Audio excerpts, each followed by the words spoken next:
Type 10 और हो जाएगा साधारण ब्याज खत्म।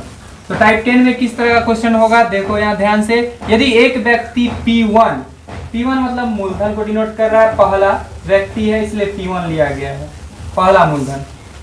यदि एक व्यक्ति मूल राशि लेता है P, R दर पे लेता है T समय के लिए, मतलब R1 रेट हो गया, T2 समय के लिए लेता है। दूसरा व्यक्ति P2 लेता है, यानी कि दूसरा मूलधन लेता है, कुछ अलग राशि लेता है और दर उसका है R2 और समय है उसका T2 पर उधार लेता है। दोनों अपनी अपनी अवधि के अंत में समान ब्याज अदा करता है। ब्याज क्या दे रहा है यहाँ पे थोड़ा समझना, दोनों का ब्याज समान है। पहला व्यक्ति जितना ब्याज दिया दूसरा व्यक्ति भी उतना ब्याज दिया। सपोज दैट मान लो हम 10,000 किसी से उधार लेते हैं, मेरा दोस्त किसी से 20,000 उधार लिया, हम 10,000 के बदले भी कुछ समय बाद, पता नहीं क्या समय था, बाद उस व्यक्ति को एक्स्ट्रा 2,000 रुपया दिए और मेरा दोस्त भी 20,000 का 2,000 ही एक्स्ट्रा दिया, तो दोनों का ब्याज इक्वल होगा कि नहीं होगा? इक्वल, तो ब्याज इक्वल होगा ना। तो ब्याज बराबर फॉर्मूला जो साधारण ब्याज पे लिया गया था, तो ब्याज बराबर हम लोग फॉर्मूला जानते हैं, ये फॉर्मूला जानते हैं कि साधारण ब्याज बराबर फॉर्मूला क्या होता है, मूलधन गुने समय गुने दर अब बट्टा में क्या होता है 100, ये फॉर्मूला होता है। इस फॉर्मूला से हम इस क्वेश्चन को बहुत आसानी से सॉल्व कर पाएंगे। इस तरह का जो क्वेश्चन होगा तो ध्यान से देखना। साधारण ब्याज को हम लोग कहते हैं सिंपल इंटरेस्ट। तो अकॉर्डिंग टू क्वेश्चन या बोल सकते हैं अकॉर्डिंग टू स्टेटमेंट क्या बोल सकते हैं, इसलिए हम बोल सकते हैं दोनों का क्या है, ब्याज इक्वल है। तो पहला वाले के मूलधन क्या माना गया है, P1 इंटू समय पहला वाले के लिए T1 और रेट क्या है R1 बट्टा में क्या है 100 बराबर P2 multiply T2 multiply R2 बट्टा में क्या हो जाएगा 100। दोनों का क्या होगा, देखो ना बोला है ना, दोनों अपनी अपनी अवधि के अंत में समान ब्याज अदा करता है। दोनों का ब्याज क्या कर दिए हम लोग, इक्वल कर दिए। समझ में आ गया कि साधारण ब्याज बराबर क्या था, मूलधन गुने समय गुने दर बट्टा 100। अकॉर्डिंग टू क्वेश्चन दोनों का ब्याज क्या था, इक्वल था। तो दोनों ब्याज बराबर क्या, ये फॉर्मूला है, तो ये फॉर्मूला की जगह पर वैल्यू पुट कर दिए और यही फॉर्मूला की जगह पर ये वैल्यू पुट कर दिए। दोनों का ब्याज क्या हो गया, इक्वल हो गया। अब 100 से 100 कैंसिल हो जाता है और इस प्रकार फॉर्मूला निकल के आता है P1 into T1 into R1 बराबर P2 into T2 into R2। अब इसमें से जो निकालना हो, अगर तुम्हें सपोज दैट ये नहीं पता है, अगर ये निकालना होता तो इसको भेज देंगे बट्टा में। क्लियर है? अगर मान लो टाइम निकालना होता, पहला टाइम निकालना होता तो ये दोनों को भेज देते बट्टा में। अगर हम लोग को R1 निकालना होता तो ये दोनों को भेज देते बट्टा में। ठीक है, या सपोज दैट हम लोग को ये निकालना होता तो ये दोनों को भेज देते बट्टा में। अगर हमें ये निकालना होता तो P2 और R2 को इसके बट्टा में डाल देंगे तो निकल जाएगा। ठीक है, तो इस प्रकार हम बहुत आसानी से इससे फॉर्मूला जनरेट कर सकते हैं। एक दो क्वेश्चन करके देखते हैं तो आगे क्वेश्चन बता रहे हैं। ठीक है, देखो क्वेश्चन क्या बोल रहा है कि 1500 रुपया का 6% वार्षिक ब्याज की दर से 10 वर्ष का साधारण ब्याज उतना ही है जितना 5% वार्षिक दर से 3000 का है। कितना समय नहीं पता। तो यहाँ पर देखो हम लोग समय को डिवाइड कर रहे हैं। पहला बात है कि पहला टाइम जो है मेरा, चलो उससे पहले लिख देते हैं प्रिंसिपल अमाउंट। P1 जो है मेरा वह है 1500 रुपया। P2 जो है वह मेरा कितना है 3000 रुपया। ठीक है, यहाँ देखो टाइम T1 जो है वह कितना है 10 वर्ष। टाइम T2 जो है उसको क्या मान के चल रहा है यहाँ पे T, क्या मान के चल रहा है T वर्ष है। क्लियर, यहाँ तक कितना वर्ष है T वर्ष है। अब देखो रेट, पहला केस में रेट कितना है R1 6% और दूसरा केस में जो रेट है वह मेरा कितना है 5%। कितना है 5%। तो सारा चीज मेरे पास है, सारा डाटा कलेक्शन कर लिए हैं। अब देखो यहाँ से फॉर्मूला जनरेट हुआ था P1 multiply T1 multiply R1, ये ना फॉर्मूला जनरेट हुआ था P1 multiply T1 multiply R1 multiply equal to क्या चीज P2 multiply T2 multiply R2। अब वैल्यू को हम पुट कर देते हैं। P1 की जगह पर क्या लिख सकते हैं, देखो तो 1500 रुपया गुने T1 की जगह पर टाइम, पहला टाइम कितना है 10 वर्ष। ठीक है, 10 वर्ष। R1 कितना है, रेट 6% है बराबर P2 कितना है मेरा 3000। ठीक है, 3000 रुपया मल्टीप्लाई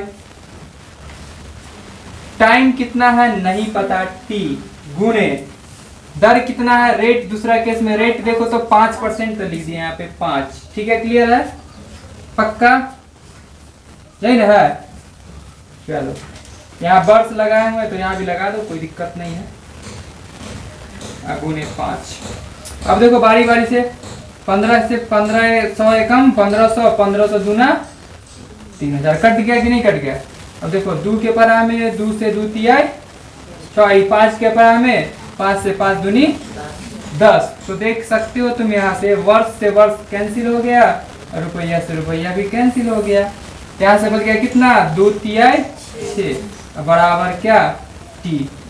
इसलिए t बराबर कितना, तो 6 वर्ष। कितना वर्ष, 6 वर्ष। यानी कि 6 वर्ष में वह राशि का ब्याज 1500 राशि के बराबर हो जाएगा। यानी वह राशि 3000 का ब्याज, 3000 का ब्याज 5% दर से कितना वर्ष में, 6 वर्ष में 1500 रुपया का 6% का जो ब्याज है उसके बराबर हो जाएगा। समझ आ गया होगा, नोट करेगा। नेक्स्ट क्वेश्चन हम देखते हैं। तो क्वेश्चन नंबर 2 क्या बोल रहा है, इसमें हम लोग को निकालना है क्या, धन राशि निकालना है। बोला क्वेश्चन, किस धन का 8% वार्षिक दर से 7 वर्ष का ब्याज उतना ही होगा जितना 8000 रुपया का 2% वार्षिक ब्याज से 14 वर्ष में हो जाएगा। देखो जितना 8000 रुपया का 14 वर्ष में 2% वार्षिक दर से ब्याज होगा। यहाँ पर ब्याज, फिर यहाँ भी क्वेश्चन बस सेम है, ब्याज यहाँ भी इक्वल बोल रहा है। ठीक है, जो इक्वल है उसी के थ्रू हम क्वेश्चन करते हैं। यहाँ पर देखो किस धन का नहीं पता है, वह धन मान लेते हैं P1 जो मेरा है वह धन है P। क्या है, P। ध्यान से देखना, P2 जो मेरा धन है वह है कितना, 8000 रुपया। कोई दिक्कत है तो बोल देना। ध्यान से देखना, पहला के लिए रेट क्या है, 8% है, और दूसरा के लिए रेट क्या है, तो 2% है। पहला के लिए समय क्या है, 7 वर्ष है, दूसरा के लिए समय क्या है, तो 14 वर्ष है।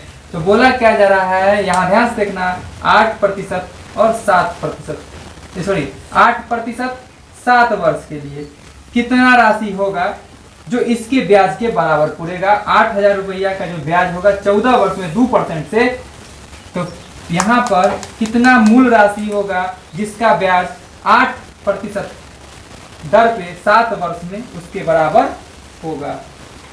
यही क्वेश्चन है, बहुत इजी है। तो यहाँ भी हम लोग क्या करते हैं, वही बात, जब ब्याज बराबर हो तो हम लोग जाते हैं ब्याज बराबर क्या होता है, मूलधन गुने समय गुने दर बट्टा 100।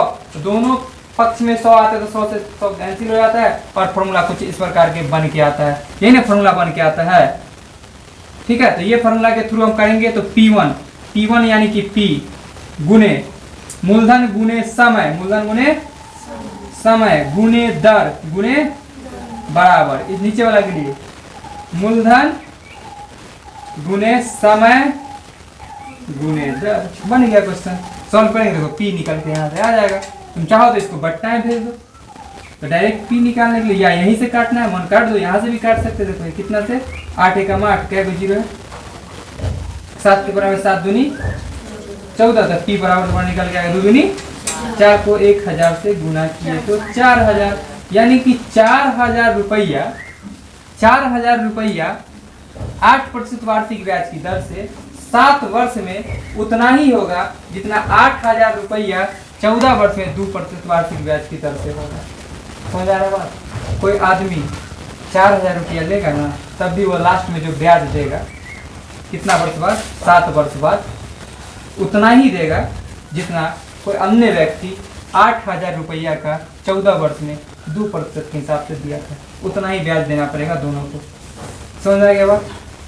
ठीक है, ब्याज अगर इस क्वेश्चन में बोलता है कि ब्याज भी निकाले तो बहुत आसानी से हम ब्याज निकाल सकते हैं। नहीं निकालेंगे कि ब्याज बराबर क्या होता है, मूलधन गुने समय गुने दर बट्टा 100। मूलधन गुने समय गुने दर बट्टा 100। मूलधन हम लोग को पता है 4000, गुने समय क्या है 7 वर्ष, और दर क्या है 8%। तो पूरी निकल जाएगा ना ब्याज। और तुम अगर इस वैल्यू पे भी ब्याज निकालोगे ना तो दोनों इक्वल ही आएगा। चलो चेक करके बता ही देते हैं तुम लोगों को। तो देखो यहाँ पर साधारण ब्याज यानी कि हम लोग इंग्लिश में कहते हैं उसको सिंपल इंटरेस्ट, ऐसा ही बराबर फॉर्मूला तुम लोग जानते हो ना, मूलधन P into R into T बट्टा 100। पहला केस में अगर हम लोग साधारण ब्याज लेते हैं कितना, टर्न वैल्यू करते हैं, मूलधन लेते हैं कितना 4000, तो गुने रेट क्या है पदार्थ में 8 और समय कितना है मेरा 7। अब बट्टा में डाल देते हैं हम लोग 100, 2 0 पंगा लिया। देखो 8 सते 56, 56 गुने 4 करो, देखो 56 गुने 4, 6 24 के 4 हाथ में रहा, 5 का 20 2 22, तो आ गया 2 2 4, एक 0 यहाँ से बचा हुआ था ना, यानी कि 2240 रुपया। ठीक है, अब अगर हम ये फर्स्ट केस था, सेकेंड केस में अगर हम देखें, ध्यान से देखना, हम बोले थे ना दोनों का ब्याज इक्वल आएगा। सेकेंड केस में मूल राशि कितना है 8000 रुपया, कितना है 8000 गुने उस स्थिति में समय कितना है 14 वर्ष और दर कितना है 2, बट्टा में डाल दिए 100, 2 0 पंगा लिया ना। अब देखो यहाँ पर 7 चौक 14 दूनी 28, 28 गुने 8, 8 64 के हाथ में रहा। अब देखो 8 दूनी 16, 16 6 22, तो लिख दिए 2 2 4, क्या 0 बच गया था मेरे पास।